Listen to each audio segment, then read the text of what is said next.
Are there any constituency statements by honourable members? And I call the honourable member for Griffith. Thank you, Mr Deputy Speaker. Well, I rise to once again speak about a matter of great concern to residents of my community, which is the significant traffic snarl, not to mention significant safety risk caused by the level crossing at Coorparoo train station on Cavendish Road. And I know, Deputy Speaker, that you're well aware of the risks of these level crossings. Of course, you've got the Lindum level crossing in your electorate.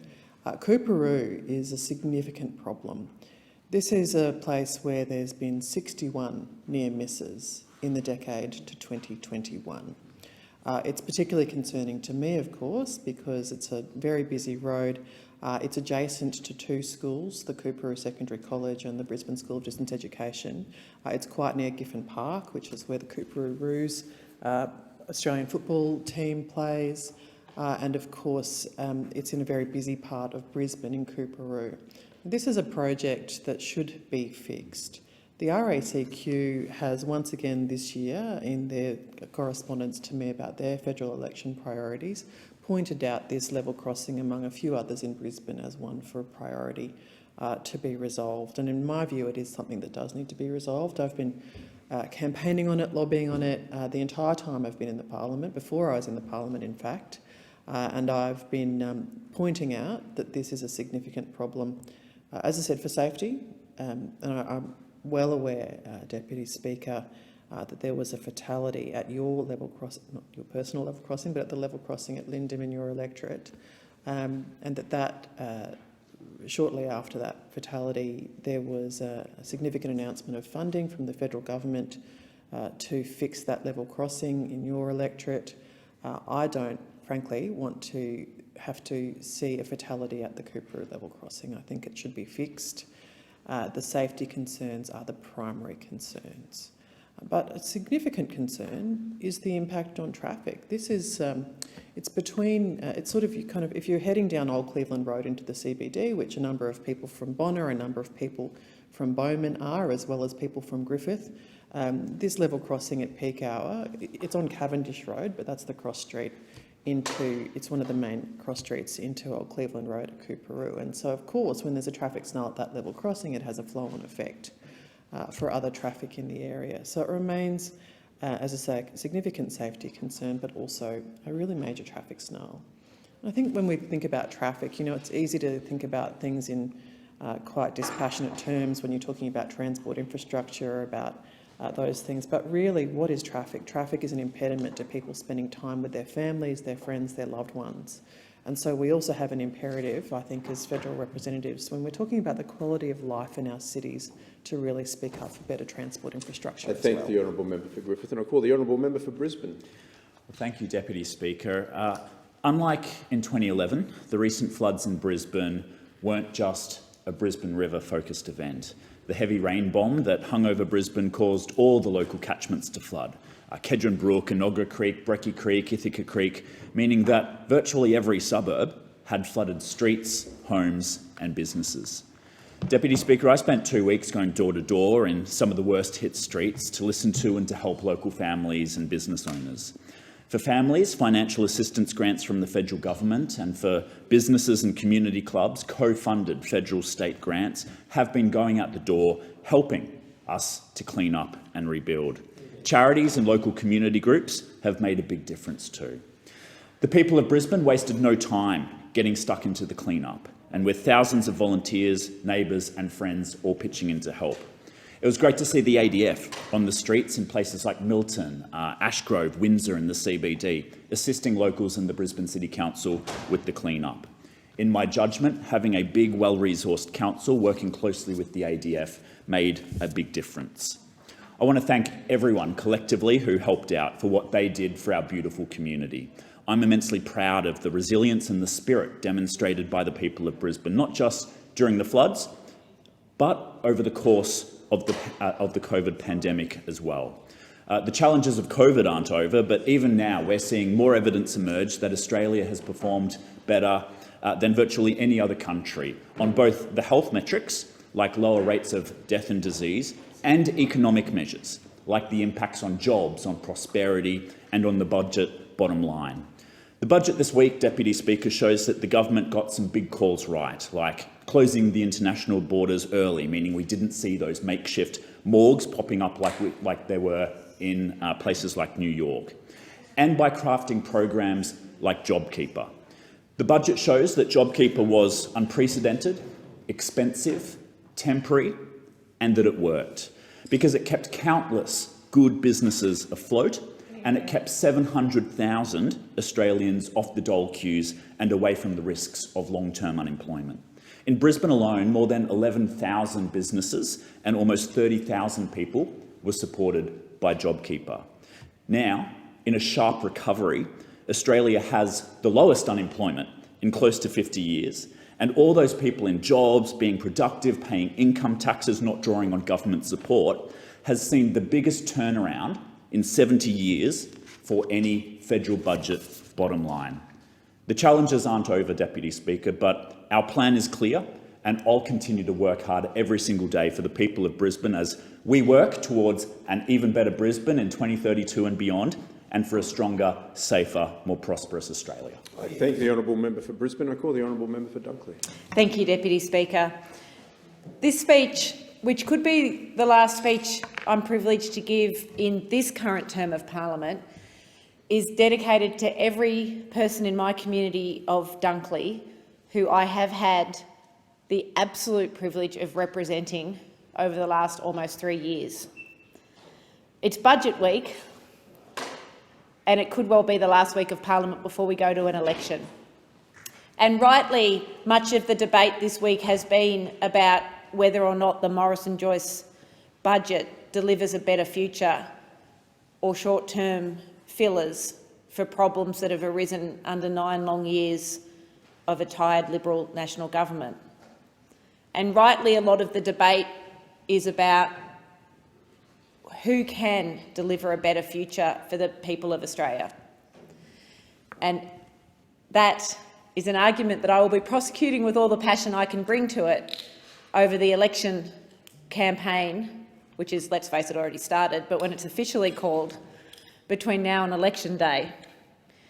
Because I can think of nothing that I would like to do more than continue to have the privilege to represent my community in this Parliament, to try to work every day to make those big commitments be delivered for their future, but also to work hard every day to be the voice of people who are voiceless and to represent people who just want to have a bit of an easier life because they're working hard for it every day and they want a government and a representative that stands next to them to do it. This speech is dedicated to all of the people in my electorate who have taken the time to come and talk to me about their lives and sometimes about their tragedies so that I can be part of trying to make sure that other people don't live the same tragedies. This speech is dedicated to Deb and her beautiful son Lachlan, who I never had the privilege of meeting. And Deb and Lachlan represent the people I've been talking about in my community. Deb's email to me about her journey with her son Lachlan is too long to read out in this speech. But she came and talked to me at a cafe, at a coffee catch-up, and then emailed me about her beautiful son Lachlan, who was 33 years old when he became unwell, and his life was devastated by a car crash and drinking afterwards and diabetes, and their descent into hell for Lachlan and their family, navigating a mental health system that in the end didn't help him or prevent him from committing suicide. Deb and all the Lachlans, I'm going to keep working for you. I thank the honourable member for Dunkley, and I call the honourable member for Groom. Thank you very much, Mr Speaker, and it's my pleasure to tell the story of the Railway Parklands, a fantastic Toowoomba story that starts in the 90s, a time of big ideas. Peter Eldridge, at the time, was the head of the CBD Traders Group, and he had a vision with the team there for what Toowoomba could be and what challenges it would need to face as it grew. The city was almost split at the junction of the East and West Creek going through Garry Creek there. and there's an area of town had been let run. It's an area of town that could join the city together, that could be an important link in the city's future growth. And the CBD Traders Group believes strongly that this was an important area for us to develop. This is back in the 90s, a fantastic vision at the time of inner city living, of a thriving CBD, and a garden in the heart of the Garden City. Well, over time, that story is built and people came to it. So our Mayor, Paul Antonio, has been a great supporter. Trevor Watts, the member for Toowoomba North. And I think of the work that the Chamber of Commerce have done, TISB, to support this project and build its profile in the community, to understand what we needed. But over the course of that 30 years, things have changed. The CBD has changed. Whilst we're very happy to see Grand Central, a fantastic shopping centre built in Toowoomba, it's had an impact upon the rest of the CBD. Foot traffic, Mr Speaker, has dropped off, and we've seen a fundamental shift in how people interact in our CBD. Further to that, I think Toowoomba's changed, being a country town that gave people just what they needed to live, to being a place that now needs to deliver what people want. It's become an attractive destination. People expect a lot out of Toowoomba and out of our town. So as this time has grown, as the time's gone on, this vision has become more and more important for Toowoomba, particularly in light of the housing availability challenges we face as our city continues to grow at a faster rate than it can build. That's why, Mr Speaker, I was so delighted to see this project included in the South East Queensland City Deal, a fantastic outcome and a great win that is ground up, a genuinely ground up win for the people of Toowoomba, something that they saw, they needed, they've worked for. I was very, very happy to support. I'm very grateful that we had the support of Minister Paul Fletcher. I'm very grateful for the Premier of Queensland for including it in the deal. Very grateful to South East Queensland Council of Mayors for seeing the importance of getting behind Toowoomba and supporting this fantastic project. Now, of course, this is not the end of what I want to see for Toowoomba out of the City deal. There's $285 million SEQ Livability Fund, out of which I know the Toowoomba Regional Council has already been earmarked to receive more than $5 million. There's $10 million on the table for public arts initiatives like murals and sculptures. There's the Innovation Fund, and I know there are projects in our region fighting for that as we speak. This has been a great deal and a great win for the people of Toowoomba. I thank the honourable member for Groom, and I call the honourable member for Lyons. Thank you, Deputy Speaker. Well, after 9 long years of failed Liberal government, Australia is in the middle of a skills crisis. There are 70,000 fewer apprentices and trainees today than when Labor left office in 2013. The result is building projects that face lengthy delays and higher costs. We don't have the nurses, the aged care staff, the childcare staff, the engineers that our community and our economy need. The Liberals' neglect of Australian skills and training, their over-reliance on shipping in overseas workers on short-term visas has led directly to this skills crisis, and they should stand condemned for it. An Albanese Labor government will fix Australia's skills and training crisis. Labor will make 465,000 places at TAFE in courses that address areas of critical skill shortage fee-free, and we will create 45,000 new TAFE places. Under Labor, TAFE will become the trusted cornerstone of Australian training and skills. Labor's plan will ensure hundreds of thousands of Australians can earn a qualification or upskill for the jobs of tomorrow.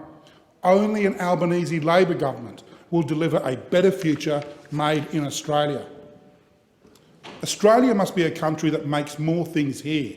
For 9 long years of failed Liberal government, our manufacturing has been encouraged to go offshore. We've all seen the consequences. Fewer jobs for Australians, missed opportunities, and our national interest left exposed when global supply chains were cut throughout the pandemic. The Liberals have failed the test of looking after our national interest. Only Labor has a comprehensive plan to get Australian manufacturing back on track. Our Better Future Made in Australia plan will create jobs, boost skills, bring back industry expertise and supercharge our national productivity. To learn more about Labor's Better Future Made in Australia plan, visit alp.org.au. Under the Liberals, childcare is too expensive. It's gone up 39% while they've been in power. And under the Liberals, household budgets are higher than ever. Family spending power is going backwards, with flat or falling wages simply not keeping up with the rising cost of petrol, groceries, insurance and housing. An Albanese Labor government will ease the squeeze on family budgets by making childcare cheaper. We will lift the maximum subsidy rate to 90%, making life just that little bit easier for 4 in 5 Australian families.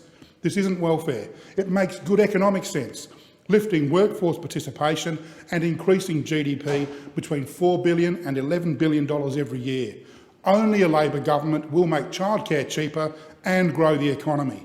To find out how much your family will benefit under an Albanese Labor government, visit alp.org.au. I thank the honourable member for Lyons and I call the honourable member for Curtin. Thank you, Deputy Speaker. I want to talk today about some initiatives that are happening in Western Australia and that I've been proud in my first term to be a part of delivering as part of Team WA, Liberal Team WA.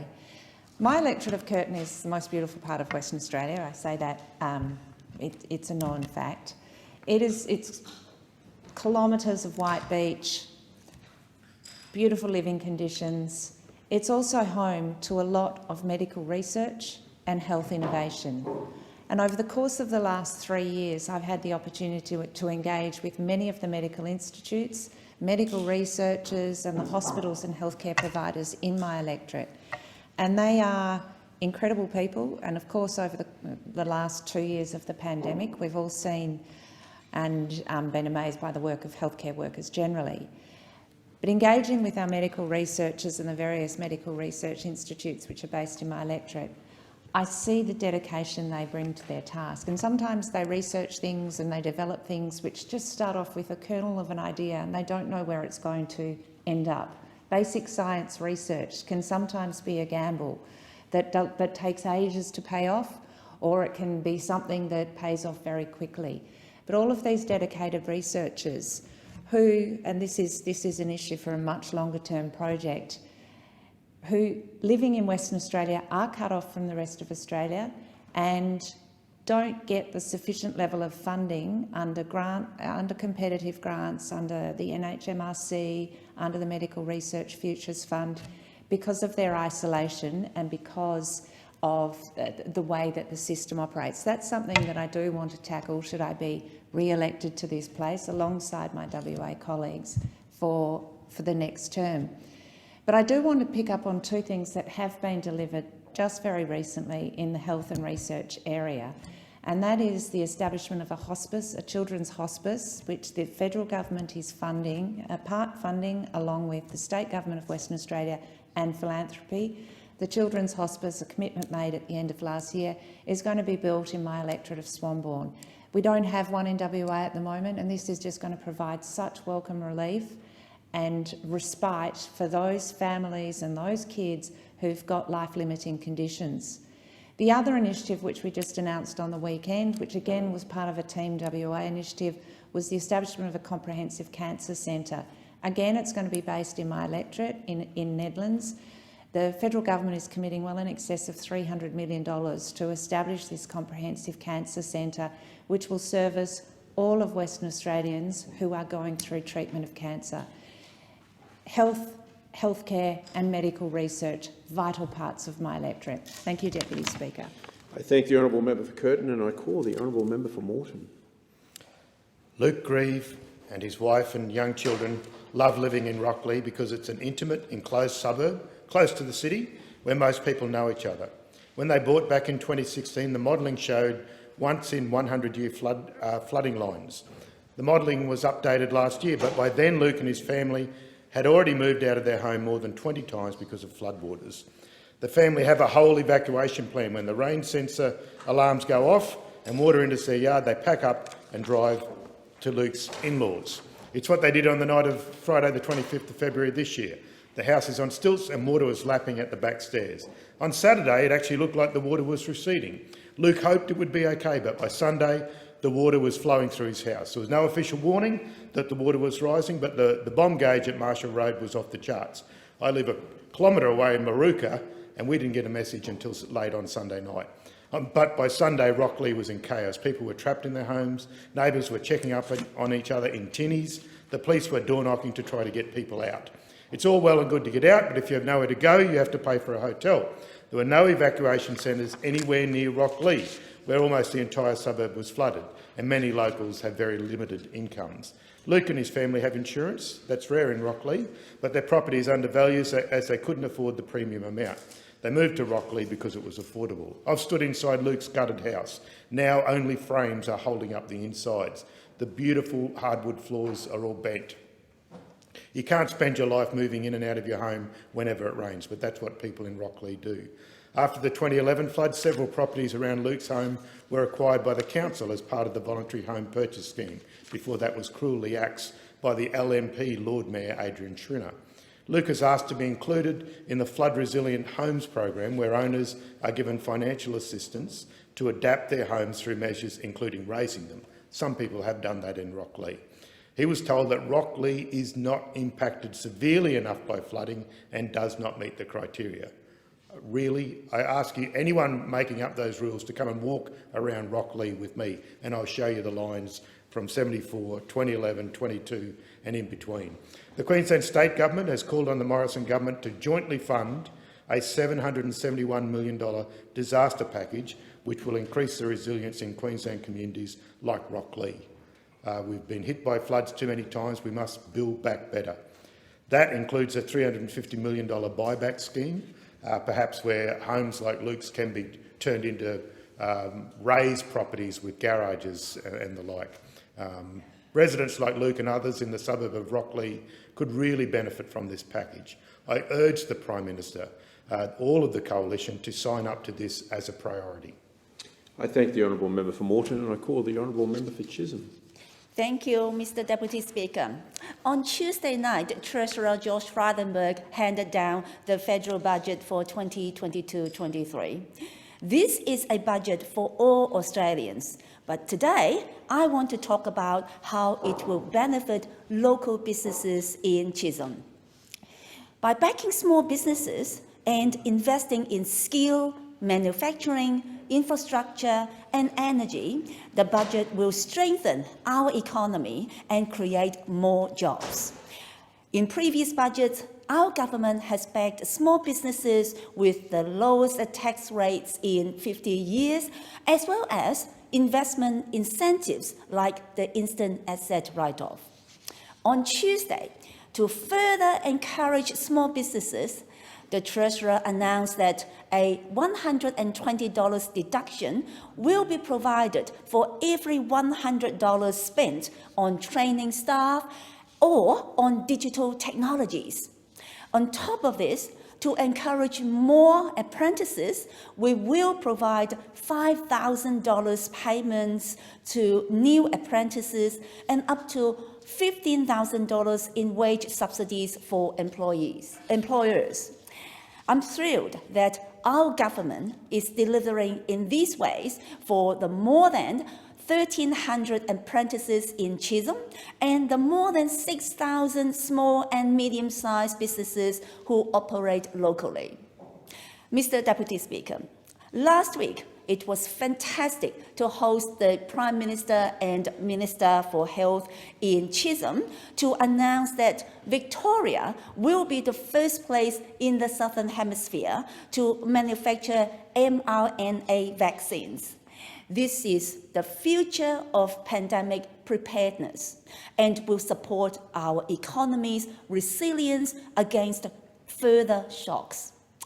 For the same reason, our government is continuing to support some of Chisholm's incredible local businesses.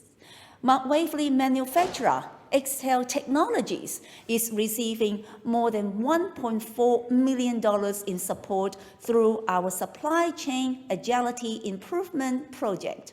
This will enable the manufacture of leading-edge semiconductor technology right here in Australia, rather than relying on imports.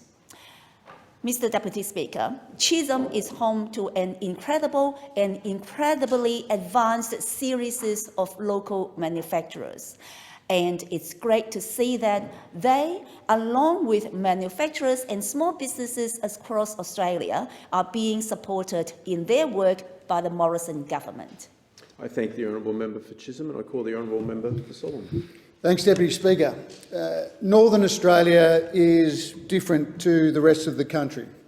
The construction of infrastructure is more complex and more costly. But the benefits can be transformational, not only for our national economy, our local economy, but also for the well-being of our people, the people of Northern Australia that inhabit a vast area of land going from northwest Western Australia all the way through to Queensland. Now, representing a slice of Northern Australia in this place means that I am very aware of the need for a greater focus on the challenges and opportunities of delivering infrastructure in the north. Now, this pre-election budget that was handed down on Tuesday has some funds for infrastructure in the Northern Territory, and that is of course welcome. But what sort of spending are we talking about? Forget the figures, but what is the quality and the impact on the ground? Forget the fact that most of it is out on the never-never. What is real in this infrastructure spend and what is actually going to help our local economies as well as our national sovereignty? How many of these dollars will end up in the pockets of Northern Territory workers and their families and local businesses? To answer this question, look, let's just have a quick look at what some stakeholders in the Territory had to say. Dave Malone, the CEO of Master Builders NT, was sceptical of how the money will be spent and believes the tendering process will be geared towards large interstate firms rather than local businesses. Tom Harris, he's the CEO of the Civil Contractors Federation of the NT, was, like all of us, welcomed the infrastructure spend in the budget, but was also concerned about the use of local labour, employment opportunities for locals and small firms. Tom wants to see more planning associated with the tendering process, and I couldn't agree more. As Deputy Chair of the Standing Committee on Infrastructure, Transport and Cities, we are tabling a report this morning on government procurement. A key recommendation of this report calls on the government to examine ways to provide opportunities in infrastructure contracting for local industry and the utilisation of local content and creating space for small and medium enterprises to participate. Now, that's because they overwhelmingly employ locals. Creating opportunities for small and medium enterprises for infrastructure projects is absolutely vital. It's a key way to make sure that the national spend that has been committed will flow through to not only Territorians but those living throughout Northern Australia, and Labor will make sure that that occurs.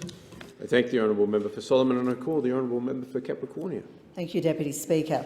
The Coalition Government has handed down a plan for a stronger future and a long-term economic plan in this year's budget. People in my electorate of Capricornia will be happy with the level of support and investment in the area. The Coalition Government is delivering temporary and targeted cost of living relief for households, tax relief for small businesses, more jobs, record investments in health, education and other essential services, roads, rail, dams. That's what we need for our future, and further investment in stronger defence, borders and security. We are addressing key cost of living pressures with economic relief to Australian households. For the next 6 months, Australians will save 22 cents a litre every time they fill up their car. This temporary reduction in fuel excise will not come at a cost to road funding, which will see more than $12 billion spent in the coming year. This will help the owners of around 82,000 passenger vehicles in Capricornia. We are delivering a new one-off $420 cost of living tax offset for more than 10 million low and middle income earners. Individuals already receiving the low and middle income tax offset will now receive up to $1,500 and couples up to $3,000 from the 1st of July this year. Our tax plan has already helped over 69,000 people in Capricornia. We are helping pensioners, carers, veterans, job seekers, eligible self-funded retirees and concession card holders with a new one-off $250 cost of living payment. Together with existing indexation arrangements, this will see a single pensioner receive more than $500 in additional support over the next 6 months, just when they need it most. This is expected to help over 14,000 pensioners in Capricornia. In Capricornia, federal funding will be flowing to many vital local projects, including $483 million towards the construction of Urana Dam in the north of my electorate, $6 million to Beef Australia 2024, $14.4 million to Phillips Creek Bridge on Saraji Road near Moranbah, an extra $100,000 to support the construction of a new CWA hall in Collinsville on top of the $325,000 already provided. Over $6 million to upgrade Artillery Road and Green Lake Road, over $1 million to upgrade Dysart and Clermont Road, and over $1 million to upgrade Eagle Field Road. There are many more positive measures in the budget which will help more Australians owning their own home, investing in apprentices and skills, boosting manufacturing, investing more in women's safety and guaranteeing essential health services. Deputy Speaker, this is not a time to change course and risk our economic recovery with Labor. People are rightly petrified of a Labor's Green Alliance in Capricornia, where the Labor candidate said he's happy to do a backroom deal with the Greens to get their support. The 2022-23 budget delivers for Capricornia, and I will continue to fight for my electorate now and well into the future. Thank you. I thank the honourable member for Capricornia and I call the honourable member for Oxford. The federal government has made one thing very clear this week with their budget PR exercise. They couldn't care less about Queenslanders. We've seen time and time again the Prime Minister's willingness to let the political plans of his government outweigh the very real needs of everyday Queenslanders. First, we saw the people in my electorate and across Queensland who had been impacted by flooding receive a mere third of the support compared to many what in New South Wales were given. This was a transparently political move. And now, with the budget, they have once again shortchanged Queenslanders and laid their political cynicism bare for all to see. This is a budget for the next 6 weeks, not the next four years, and it's designed to launch a re-election campaign that will make voters forget about the arrogance and incompetence of the past 9 years. The budget papers reveal Prime Minister Morrison will cut $21 million from the Queensland public hospitals next financial year. Prime Minister Morrison is also cutting $176 million from Queensland hospitals in 2023 and 2024, 2024-25, compared to funding promised just 4 months ago. Queensland hospitals losing federal funding will mean people in my electorate of Oxley will have to wait longer for the health treatment they deserve. There are also key discrepancies in what Queenslanders were promised and now what they're being delivered. The Prime Minister says this budget contains $3.3 billion for road and rail in Queensland. But when you check the figures, there's only $446.5 million across the 4 years of this budget, and not $1 for the SEQ so-called city deal. Queenslanders have been robbed by a whopping 86% of the money announced by the Prime Minister.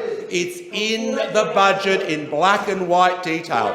The Morrison government does not care about Queenslanders. After almost a decade, my constituents have struggled with stagnant wage growth and a rising cost in living. I've had families in my electorate telling me they can no longer afford the cost of their grocery bills or fill up their car. Prime Minister Scott Morrison has left Queenslanders behind in the floods, and now he has left them behind in the budget. It's time to leave the Prime Minister Scott Morrison and his incompetent government behind and move forward with an Albanese Labor government that has a real plan for a better future for all Queenslanders. I thank the honourable member for Oxley and I call the honourable member for Ryan. Thanks very much, Mr Deputy Speaker, and I note the member for Oxley's contribution, and so excised is he about this budget, he couldn't even reach 3 minutes talking about it.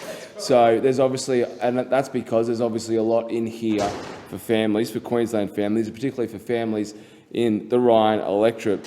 Around 62,700 taxpayers in Ryan will benefit from tax relief of up to $1,500 this year, made up of the $1,080 low and middle income tax offset and a $420 cost of living tax offset.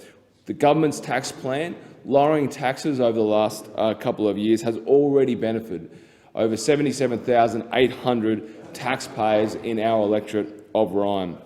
And we're helping out with the cost of living, because we know families sitting around the kitchen table, this is the issue that they are talking about, not the scare campaigns that Labor is coming up with that we've just seen from the member for Oxley. They are talking about the choices that they need to make for their families. So, to help with cost of living, we've in addition implemented through this budget a one-off cost of living tax offset of $250 for Australians most in need. Now, in Ryan, that includes 8,921 pensioners, 2,073 disability support recipients, 463 carers, 5,695 job seekers, and 12,609 eligible self-funded retirees. So both self-funded retirees and pensioners supported through the one-off cost of living supplement. Together with the recent pension increases, this will see the 8,921 pensioners in our electorate of Ryan receive more than $500 in additional support over the next 6 months alone. And in addition, we're helping families with the cost of fuel. Australians will save 22 cents a litre every time they fill up for the next 6 months, because we know that global pressures, and particularly the war in Ukraine, has seen those fuel prices rise. This will help the owners of around 94,000 passenger vehicles that we have in Ryan, and for the average family who are filling up once a week in their 2 cars, they'll save $30 a week or $700 over the next 6 months. This is tangible relief for families. And then, of course, there's my own, I think, personally, one of the best budget measures, and that's a record $58 million that will be invested to establish specialised endometriosis and pelvic pain clinics in every state and territory to improve diagnosis, care and treatment. This is something that's close to mine and my wife's heart, and it's an incredible initiative, again, to support the families of the Ryan electorate and all Australians. Thank the honourable member for Ryan, and I call the honourable member for Kingsford Smith. Thanks, Speaker. Last Monday I was delighted to attend the celebrations of the 100th anniversary of Mascot Public School. Over the century, Mascot Public has been a vital part of the fabric of our local community. And at the centenary celebrations, there were a real tribute to the enduring multicultural character of both the school and the wider community. Mascot Public School was officially opened on the 19th of February 1922 by local Labor member Tom Much, and reports of the time described the school as 2 fine-storied edifices consisting of costing approximately £13,000 to build and representing the last word in modern building and facilities. And since that time, the school's been providing quality public education for children and an opportunity to chart a course on a lifetime of learning. Mascot Public School's motto is "Strive to Achieve," and this is indeed a special achievement for the school. I want to thank Principal Helen Tarata and the teachers, staff and all the students over the last century who've made Mascot Public School such a wonderful public education institution in our community. Speaker, Samantha Carmont walked 60 kilometres a day in our community for 31 days straight. She did this to raise awareness about coercive control. That's 1,800 kilometres of walking in a month, and an amazing act of endurance. Sam was raising awareness about the scourge of coercive control, and her efforts have seen over $12,000 go to support women's community shelters and Domestic Violence New South Wales. I joined her for part of the walk on the last day, and Sam told me of her many friends who'd been victims of different forms of coercive control over the last few years. Coercive control involves patterns of abuse within partner relationships that sees the victim survivors denied their autonomy and independence. It can include physical, sexual, psychological or financial abuse. And coercive control is also a major red flag for intimate partner homicide. To help get people's attention to the issue, Sam challenged herself to walk those 60 kilometres a day around the streets of eastern Sydney. And because it could be happening anywhere, we must continue to highlight this great danger in our community. No one deserves to live in fear. Coercive control in any form is simply unacceptable. I want to congratulate and commend Sam Carmont for taking this difficult conversation to the streets in her work for coercive control, and thank everyone that donated to her campaign and her wonderful walk. I thank the honourable member for Kingston Smith, and I call the honourable member for Clare. Thank you, Deputy Speaker. I rise today to pay tribute to the dedicated State Emergency Service volunteers and personnel who provided and are still providing valuable support to communities battling the unprecedented flood emergency in northern New South Wales and in other areas closer to home. The men and women in orange selflessly answered the call for help in late February. They've worked for days on end, and in some cases the entire month, to save people, pets, livestock and the possessions of complete strangers in need. Indeed, today, Mr Speaker, the flood emergency is still evolving in our north. Western Zone Commander Chief Superintendent David Monk is currently helping efforts from the Newcastle Incident Control Centre. Orange SES volunteers Tyler Johnson, Callum Hope and Ryan Bruin spent a week in Ballina wading through rising waters to rescue flood victims.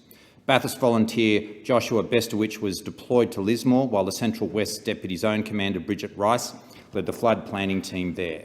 Western Zone's Josh Clark provided vital media assistance during that initial flood emergency. Safala's Rebecca Cole and Bathurst Zeke Smith have completed 2 deployments to Lismore and Newcastle. Dave Rankin has clocked up a month's work supporting flood operations and communicating vital evacuation warnings across New South Wales. Thank you, Dave. Bathurst Deputy Unit Commander Andrew McDonough spent a week in Lismore and last week in Walgett, where he was joined by Bathurst volunteer Nathan Stevens. Mudgee SES volunteer Feroz Wani supported teams in Walgett and Collarenebri. Intelligence officer Craig Ronan worked from Bathurst to provide vital intel about predicted river heights, while Marina Gray and Hal Blake worked their way through thousands of calls from homeowners in the state's north in desperate need of help. Locally, our volunteers sprang into action when record rainfall hit closer to home in Lithgow, Hartley, Wallerawang, Glen Davis, Olinda and Rylestone in mid-March. I'd like to formally recognise the Portland SES members, Commander Kim Phillips, Ebony Partridge, Kenneth McDonough, who coordinated the food supply in some of those local flood emergencies in our area. Bathurst SES members Chris Abbott and Heath Christian used SES boats to make vital food drops. Mudgee's Adam Newton, Lachlan Vivers and Sharon Zoriolkowski, along with John Yates from Rylestone SES, undertook important welfare checks and carried out numerous jobs for homeowners. I was there at Glen Davis and saw how Glen Davis was cut off, but there was flooding all through our region around Lithgow, Hartley, Wallerawang, Olinda and also Rylestone. I will be acknowledging and thanking individually all of our local RFS volunteers in a separate address. Today, on behalf of this Parliament, I formally recognise and offer a heartfelt thank you to our SES and RFS volunteers who selflessly answered the call for help. It's the true Aussie spirit, and we couldn't be prouder of you. I thank the honourable member for Clare, and I call the honourable member for Perth. Thank you, Deputy Speaker. Every time this government gives something, they take something away. Right. You only need to look at the Perth City deal to see the absolute hypocrisy of this government. I look at the very welcome investment in the ECU Perth City campus as a classic example. The Prime Minister flew to my state the other week to announce he was giving more money to build the ECU City campus. Great, shiny new building. I welcome it. But what he failed to mention was that the students who go to that campus are going to pay $107,000 for their university degrees. What he also failed to mention is while he's giving money to the ECU City campus on the one hand, he's cutting higher education by 5.4% in Tuesday night's budget. This give-and-take approach of this Prime Minister is also seen in the upgrades that are being invested in for the Perth Concert Hall. The Perth City deal, which was promised by Prime Minister Turnbull in 2016. 2016 they promised this. They've finally found the money for it. None of the projects are finished, of course, although that wouldn't be a shock to anyone who's watched the activities of the Prime Minister over the last few years. All announcement, no delivery. And when you look at the Perth Concert Hall, welcome investments to improve this piece of architecture. But what have they done to the artists of Perth over the last 2 years? I worked with my friend, the member for Macnamara, on the Communications and Arts Committee, looking at the absolute devastation of the arts community in Perth, because they denied them JobKeeper, denied them any real support, And so, again, we'll have a shiny building, but the artists are the ones that suffer because of this government's policies. Then we've got the Boomerang Bridge that the Prime Minister announced in Perth the other week. A welcome bridge connecting cyclists and pedestrians from Victoria Park across the Swan River to Perth. But this bridge stops at Matagarup Island and stops at Harrison Island. And if you know anything about what Main Roads have told us about what's going to happen with Harrison Island if we do not take action on climate change, Harrison Island's underwater. So we're building a bridge to an island that, because of the cuts to climate action in this budget, will be underwater. It's just absolute hypocrisy. And then we get to this latest budget. Under this budget, the people of Perth are $1,466 worse off. They can have no assurance that anything that this government does is ethical or with integrity, because there is no Anti-Corruption Commission funding. There's nothing to lower the costs of childcare, nothing to address dodgy labour hire, nothing to drive down the costs of electricity, nothing to fix our broken aged care system, $3 billion in secret cuts. The Perth City deal is undercut by a Perth Shitty deal. Are there any constituency statements by honourable members? The member for Bass. Thank you, Deputy Speaker. Well, my decision to run for Parliament at the 2019 election was driven by a desire to bring the focus back to community. Like many regions across Australia, access to health services is a major concern for our community, particularly as Northern Tasmanians have a higher rate of ageing population and those battling chronic disease than elsewhere in the country. From the day that I was elected, I've been fighting for better access to primary health services, particularly around accessibility to general practices, who've been battling a number of challenges, including the recruitment and retention of doctors. After much advocacy to the Health Minister and the Regional Health Minister, I was able to secure an additional $2 million in funding to assist general practices address these challenges. The complex issues still exist, and I will continue to fight for improved access to GP services for our community, and I'm also fighting for more to be done to assist cancer survivors post-treatment. As someone who has spoken publicly about my own challenges with mental health, I also understand deeply the challenges that exist and the need for additional services for those in our community of all ages. During the 2019 election, I fought to secure a Head to Health centre in Launceston, which opened at its interim site at the end of January and has already assisted hundreds of locals. As a free walk-in clinic, this service is critical in ensuring that those who need help are not falling through the cracks. Addressing the scourge that is family and domestic violence is also a cause close to my heart. Over the past few years, I've worked with stakeholders, victim survivors and the ministers on what is really needed to enact effective change in these areas. There is a lot of work being undertaken, but there is so much more to do.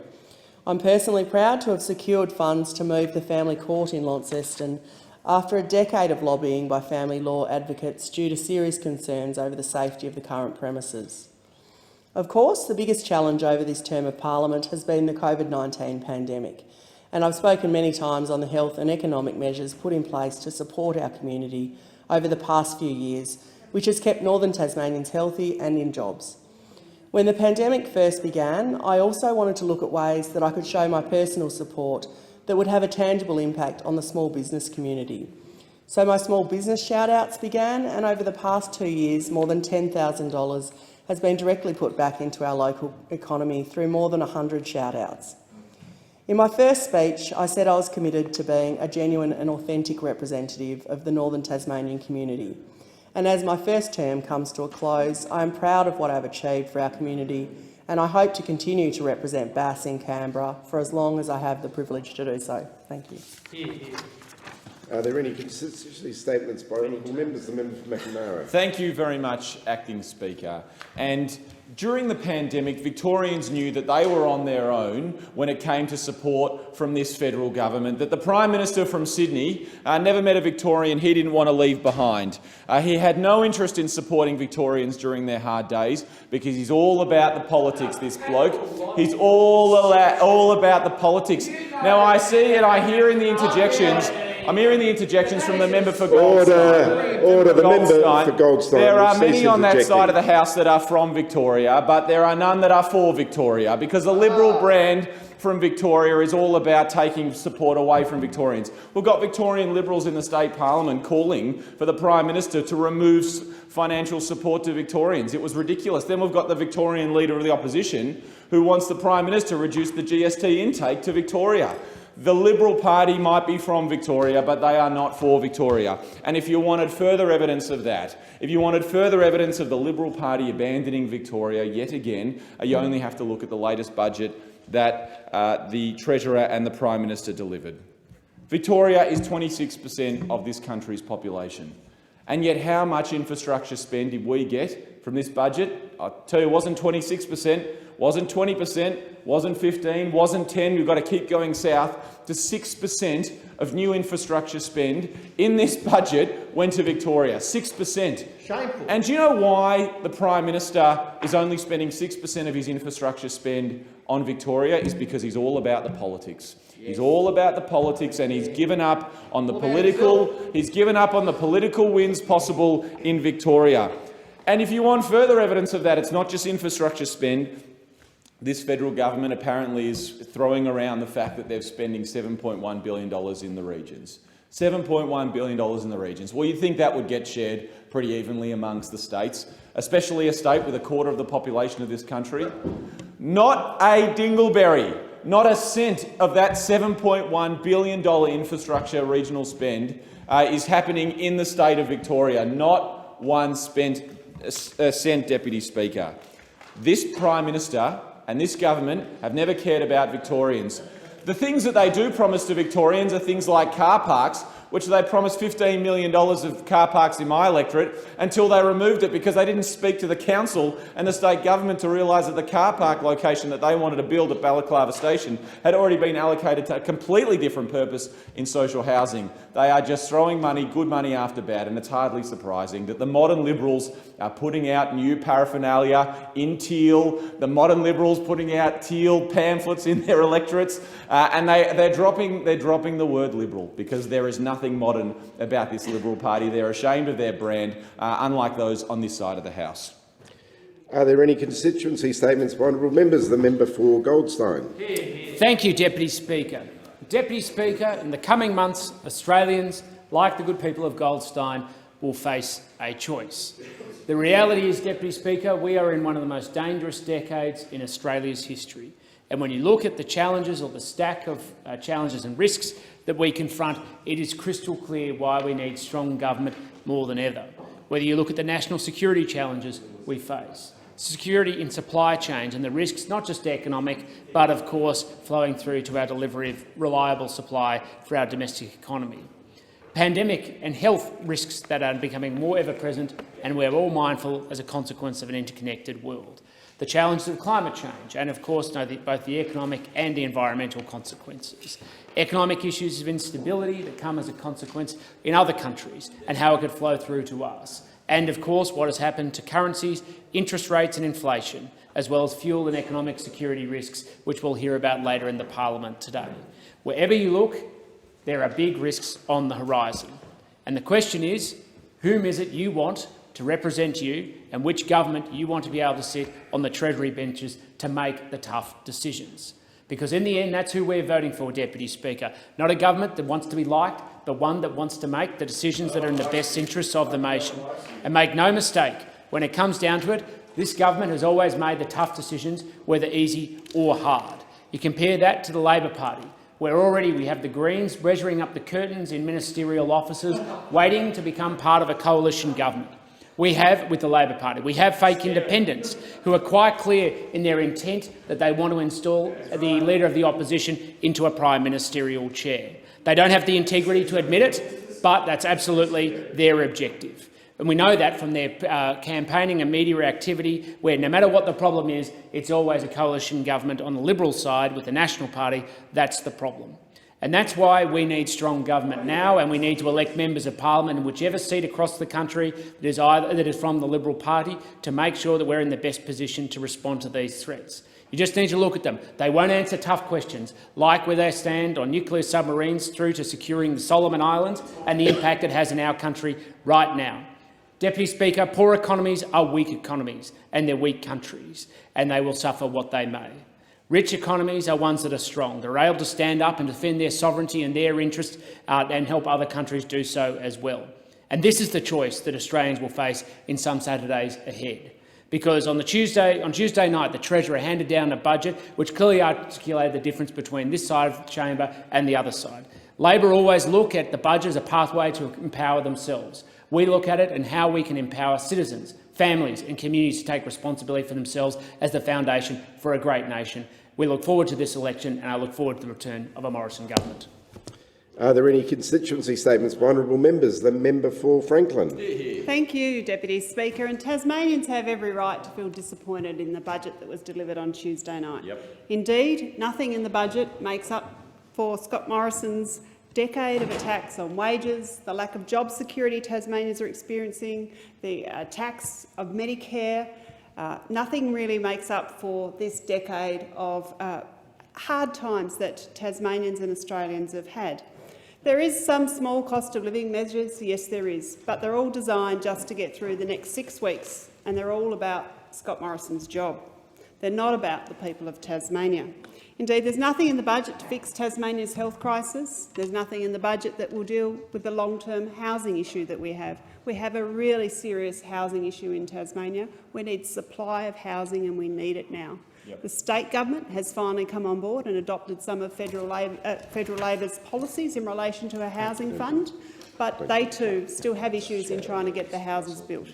But we have a really serious issue here. Front page of our local paper again today is about the cost of rents in Hobart, in Greater Hobart. It has been a really serious issue for months and months now. People may not believe it, but Hobart has the second highest housing unaffordability in the country.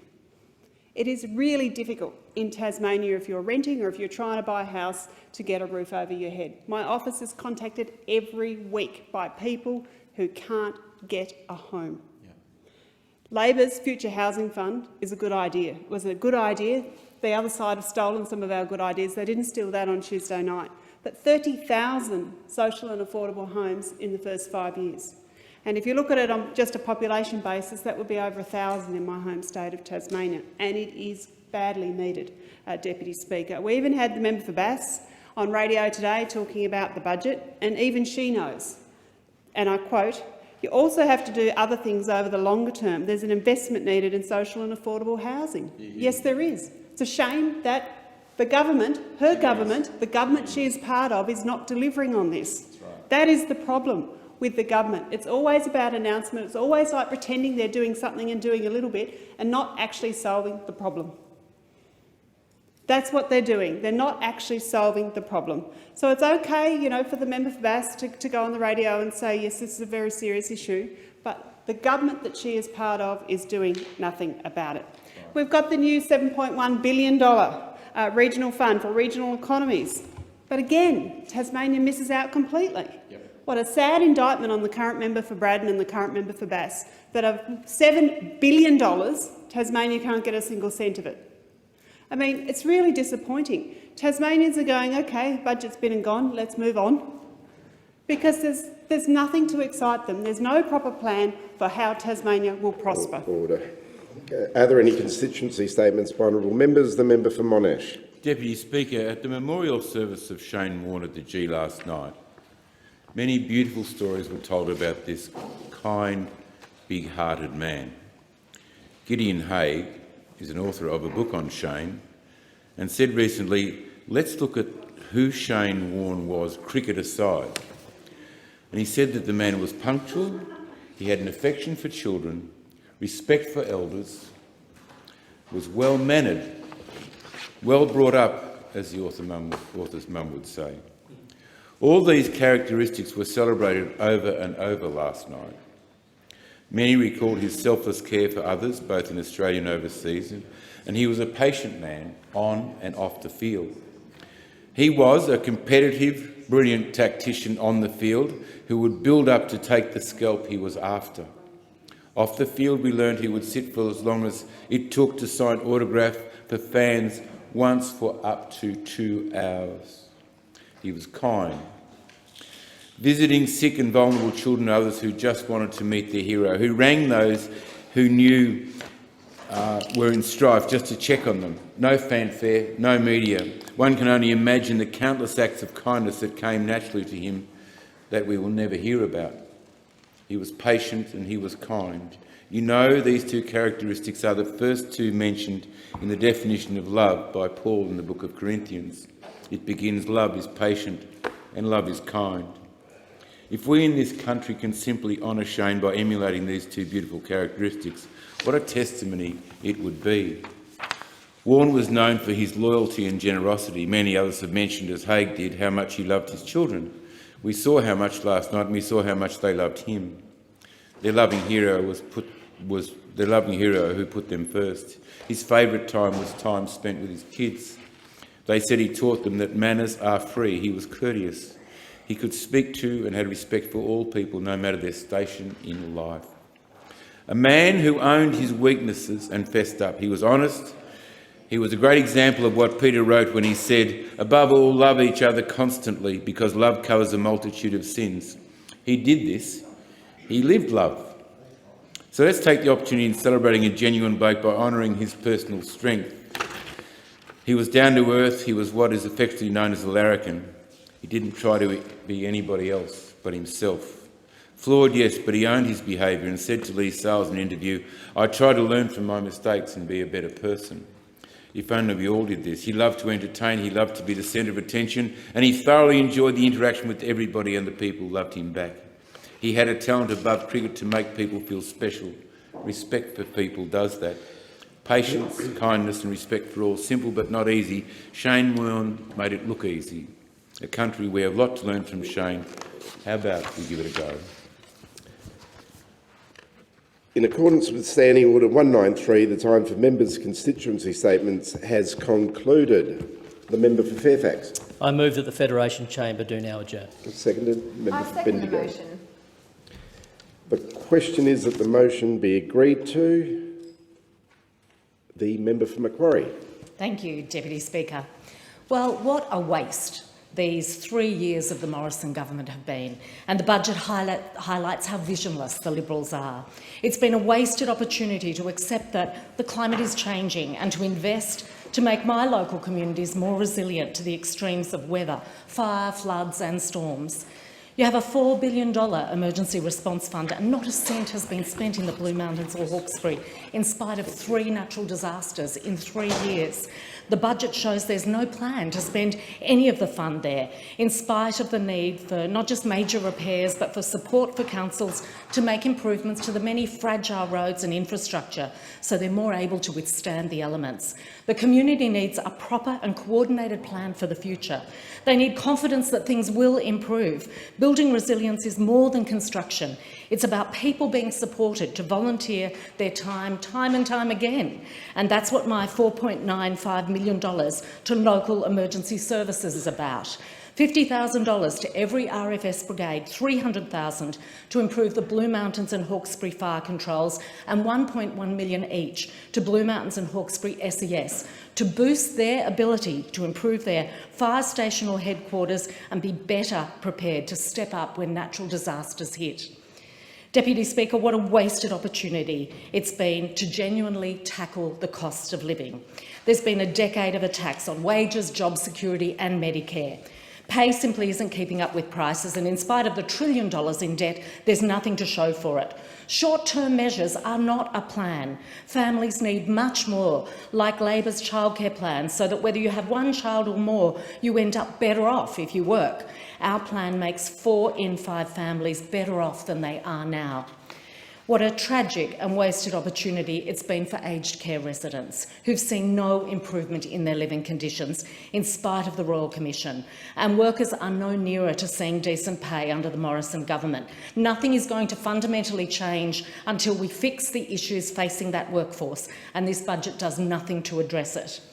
What a wasted opportunity to establish an anti-corruption commission. Clearly, the promise 1,200 days ago by the Prime Minister was never to happen. What a wasted opportunity for the arts, abandoned in this budget, the support switched off when its emergence from COVID is still so fragile. What a wasted opportunity for women. 9 years ago, we were in 12th place on the global gender equity scale. Now we're in 50th place. That is on the Morrison government's head. What a wasted opportunity this last 3 years have been for veterans, where the minister now admits a backlog of 60,000 claims, and despite words saying he'd secured $96 million in funding, the budget papers show there's only $22.8 million in guaranteed funding over the next 2 years and no substantial increase in staffing. Veterans deserve better. What a wasted opportunity these years in this budget are in closing the gap, in tackling housing affordability, whether you want to own or rent. What waste for public education, and after years of outright attack on TAFEs and universities, no last-minute gifts are going to change anything. It's been more than a lost opportunity for people with disabilities and their carers who've had to fend off constant attacks on their right to access support, and no last-minute sweetness will change the disdain that the Liberals have had for this sector. Nor will pensioners forget the cuts and attempted cuts to supplements and concessions. This is a budget whose sole purpose is to get the Morrison government re-elected so that they can waste another decade doing nothing other than trying to keep their jobs.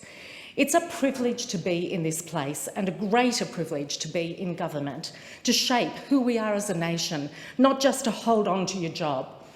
The weight of the responsibility is not lost on us as an opposition, and we are ready to lead for a fairer and more ambitious Australia.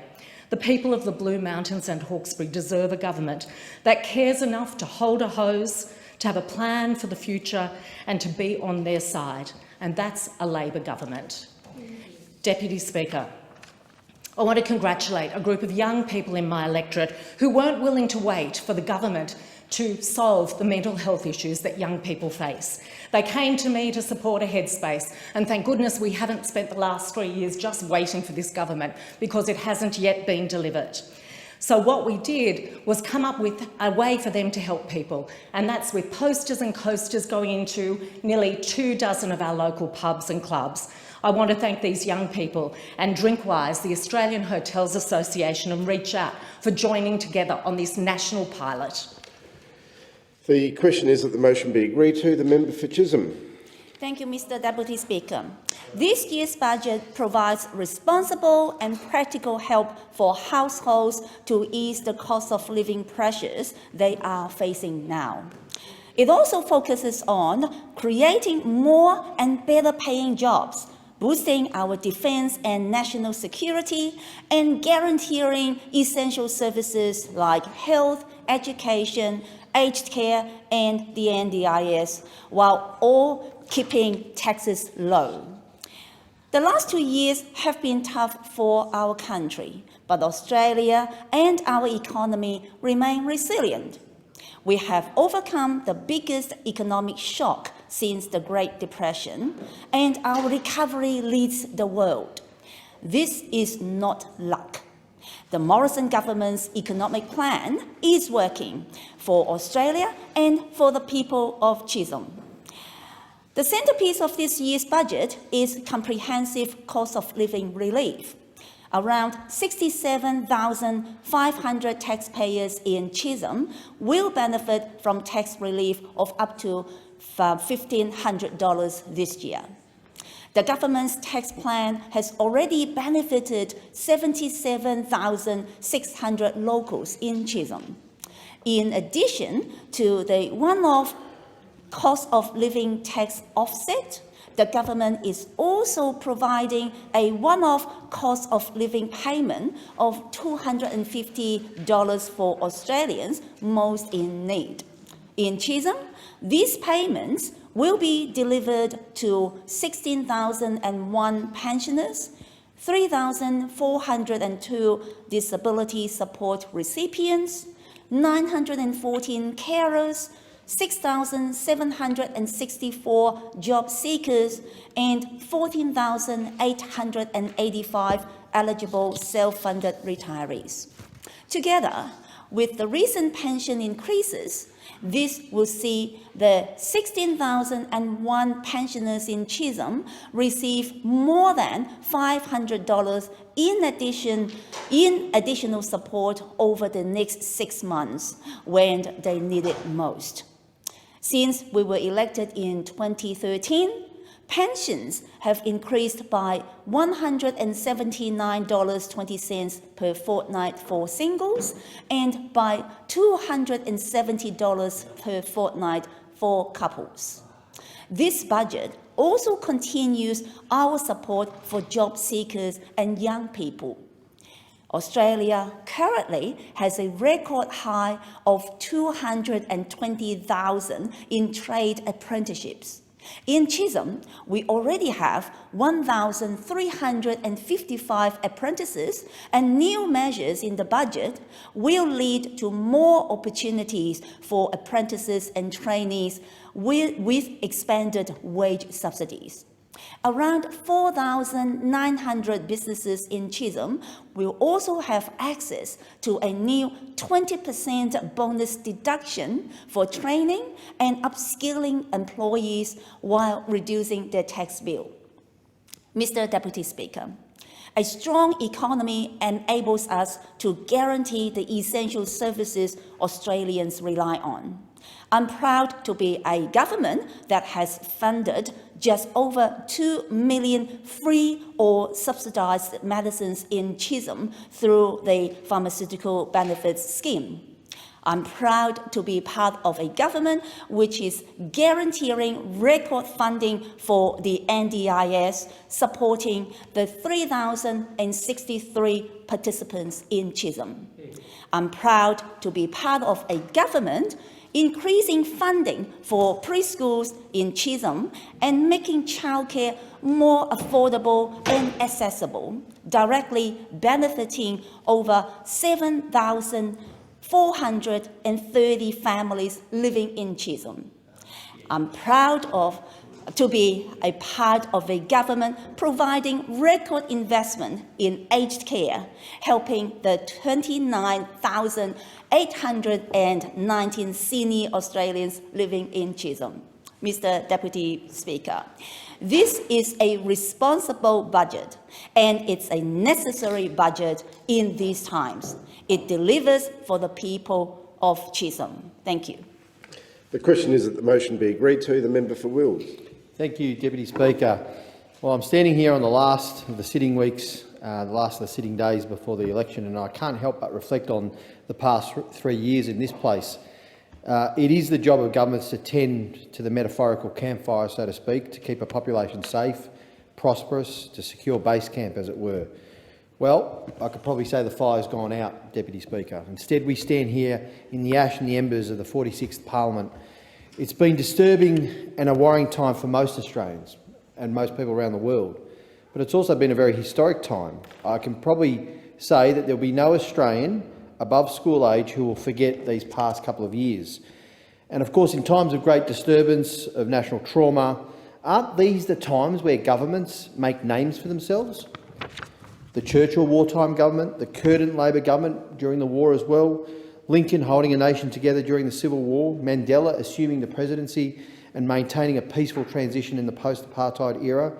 It's when things are breaking or broken that we most need good government, leaders and policy. Now, the Hawke Keating Labor government is an example of that. In the 80s saw an economic system that was broken and unsustainable and would eventually have dragged Australia to its knees, and it acted. Governments became famous because their decisions, their use of power, shapes the nation, sometimes for generations. They leave a legacy. But what we have seen in the past 3 years is a lack of substance and ambition on a breathtaking scale. What even is this government about? Now, I'm not one to say I'll actually miss Tony Abbott and his divisive populist three-word slogans, but at least he had three-word slogans. What does this government have, Deputy Speaker? What does it actually believe in? Can you or any of us here say one single thing that this government has done that they believe in? And apart from put out fires, and here I'm not talking about actual fires, remember he doesn't hold a hose, I'm talking about the spot fires of the day-to-day bungling and the media cycle and the Prime Minister's sole focus on dousing the spotfires from his last mistake and winning the political day. Not on the economy, not on the pandemic, not on Australia's global security, not on the crisis of climate change, not on housing affordability, not on any of these things. What has been the sole focus is himself, his inner circle and his desire for re-election. Faced with extraordinary times, what did we need? We needed a vaccine rollout on time. We needed protection of our aged care. We needed RATs. We needed a Prime Minister that didn't abrogate his responsibility to everyone but himself. By an accident of our geographic isolation and because of our state leaders stepping up and identifying the scale of the threat, we weren't ravaged in the early unvaccinated days of the pandemic. Remember the first wave? The wave that killed millions worldwide? I'll be going to the footy. That's what the PM said. Not only did we have a government that didn't make a name for itself, that failed on vaccines, aged care, RATs, that was cavalier with people's lives, we have a government that is proud that it didn't make a name for itself. Scott Morrison was interviewed recently and was asked... the Prime Minister the correct title of members of this place. I'm sorry, Deputy Speaker. The Prime Minister was interviewed recently and asked what his legacy will be. Naturally, when you haven't done anything, it becomes a very tough question. His reply was, "I don't believe in legacies. I don't believe in legacies." When I was a kid growing up, I saw what governments could do. They could house a new family like mine. They could provide public housing for a new migrant family like mine. They could provide universal health care. They could provide a HECS repayment system that allowed me to go through arts law at university. They were governments that did things to make Australia better, to leave a legacy. As Prime Minister Keating said, when you change the government, you change the country. And to me, it's actually despairing to hear the Prime Minister say that he doesn't even have a legacy. Well, what are we here to do if it's not to leave a legacy? This is a place of power, not power for its own sake or just to retain it, but power to make a difference, to use that power. So I believe in a legacy, and I believe that in what is coming. And I hope that with the election that's coming, the Australian people will see that we believe in a legacy, that we will actually leave a legacy for a better life for them, whether it's on climate change and renewable energy, whether it's on manufacturing in Australia, whether it's on affordable childcare, whether it's on education or the management of the economy or housing affordability or our foreign affairs and our place in the world. Labor has always sought to leave a legacy in government, and that's what we'll do if we win the next election. The question is that the motion be agreed to. The member for Casey. Thank you, Mr Deputy Speaker. And in the final parliamentary hours of this 46th Parliament, I want to pay tribute to some wonderful Casey volunteers. Like all of us, I suspect, in here, we've had the privilege over our time in the House of Representatives of thanking people who give so much to the local community in so many different ways, and I've mentioned many before, but I've recently had the privilege of recognising a number of individuals. Over recent years, I've recognised 300 individuals and 50 local groups across the Casey electorate for their inspirational commitment and dedication to our local community. And I recently provided recognition awards to a number of people in the Casey electorate. What I'd like to do today here in this House of Representatives is make mention of 5 of those who received special recognition awards for their contribution.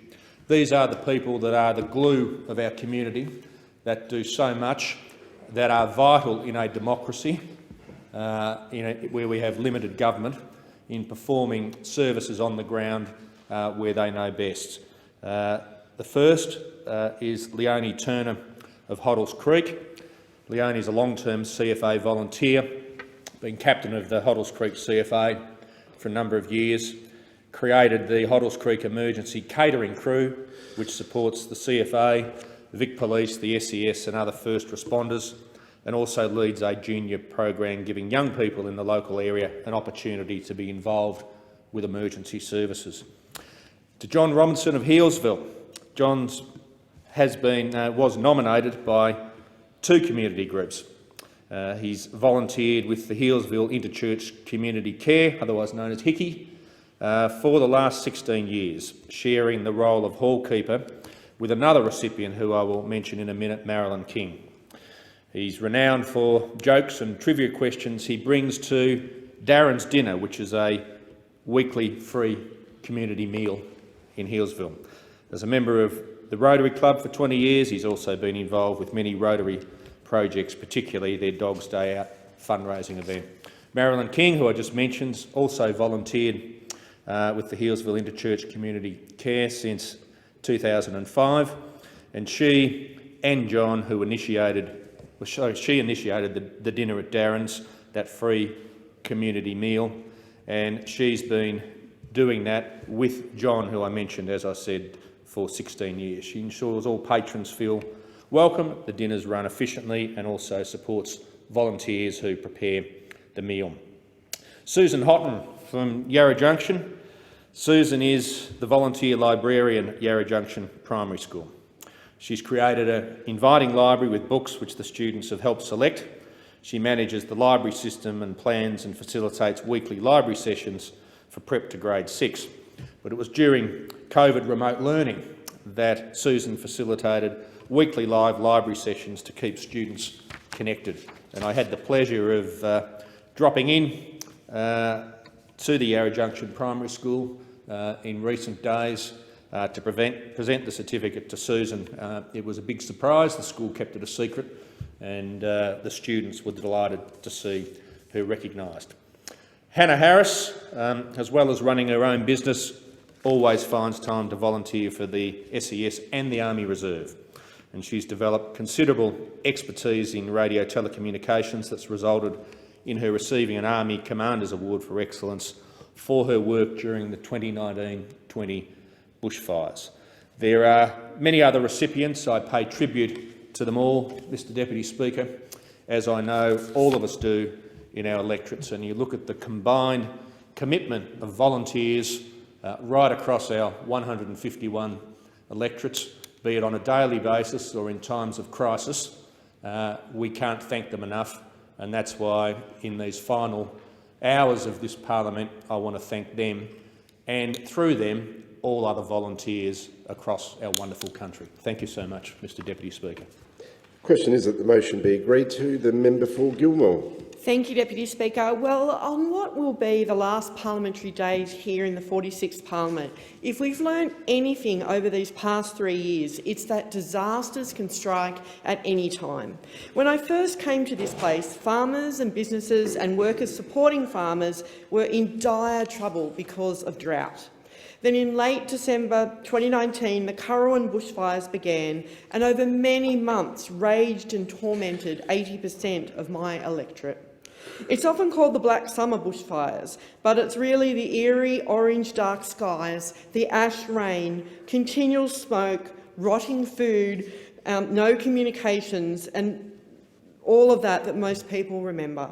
The tragic loss of lives, families that will never ever be the same. Community members and volunteers left to pick up the pieces. Neighbours looking after neighbours, shop owners looking after customers, local emergency committees and emergency services volunteers and workers giving their all to help people. But, Deputy Speaker, what tormented people even more was not being able to get the help they desperately needed. People were tired, and they still are. And when you've lost all your business for weeks on end and told that you don't qualify for federal government support, what a slap in the face. When your home has burnt down and you need to rebuild and put in an underground water tank, but told by the government, even the Morrison government minister, that you don't qualify for home builder, well, that's a slap in the face too. When you're a farmer and you've lost equipment and stock and told that you don't qualify because of off-farm income. But again, the government doesn't get it because the drought meant more off-farm income was needed. There are many stories like this, all with the same theme, where people have been left behind by the Morrison government. Now, it's not for want of trying or me writing to various ministers. They just didn't listen or didn't care. 9 disaster-declared floods in my region. People, businesses, roads and infrastructure have taken a battering. Ask anyone driving on our thousands of kilometres of insanely potholed crater roads what they think. They will be quick to tell the government. Landslides across Gilmore, closing roads and cutting off communities for weeks on end. I've spoken previously here about the Araluen Road and the devastation this has caused, and more recently Kangaroo Valley, where this beautiful tight-knit community was completely isolated by road. And even when the road was able to be opened, it was only by escort and at certain times. Supplies were chopped in for this community. But again, business owners, despite being severely impacted, tell me about how they have been told they don't qualify for even a basic federal payment. Again, I have raised this issue and will continue to do so. Deputy Speaker, there's a constant theme here, where disaster-impacted people have been left behind by the Morrison government. Disaster mitigation, along with my communities, is something I have been vigorously pursuing. Our many one road in, one road out communities need greater assurances and protection for the next disasters. That means a more secure power supply and communications so that emergency information can be relayed, so people can keep in touch with loved ones and better, safer places of last resort. But again, calls for fireproof power poles for some communities and for the Mount Wanderer transmission station have fallen on deaf ears by the tone-deaf Morrison government. We know that the Morrison government has an emergency response fund that it has not spent on disaster mitigation. It could easily choose to put in fireproof power poles, embark on an ambitious plan to improve drainage and roads to assist local government. But again, it does nothing. And then in the budget on Tuesday night, the government finally says it will spend some of the emergency response fund on mitigation. But guess what? It's completely left out my bushfire and flood-impacted communities. Could there be a greater insult to my disaster-impacted communities and people? Deputy Speaker, there are no words for this incompetent government, but perhaps Senator Ferraventry-Wells said it best: Morrison is not fit to be Prime Minister. It is time for the Morrison government to go. The question is that the motion be agreed to. The member for Reid. Thanks, Mr Deputy Speaker. The past 2 years have been challenging for all of us. There have been frustrations on the road to recovery. 2 years ago, Australia faced an uncertain future. I can still remember, clear as day, when the phone calls and emails from constituents and small business owners in Reid were coming in, the fear they expressed, the uncertainty about what was happening. None of us knew what was ahead of us, and each day as the news rolled in during March, concerns only grew. Concern from local business owners who would tell me, sometimes close to tears, how they were going to have to let their entire workforce go because they couldn't afford to keep them on. As a former small business owner, I felt their pain. When you run a small business, your employees really do become like family. And small business owners pour everything they have, often over many years, into making their businesses successful. Some may forget now, but when the Treasurer and Prime Minister announced JobKeeper, it wasn't just a lifeline to businesses. It was hope. Hope for a better tomorrow. Hope they would recover and build back after the shock of this once-in-100-year pandemic. JobKeeper supported 9,800 businesses and 33,600 employees just in Reid. Those numbers truly matter.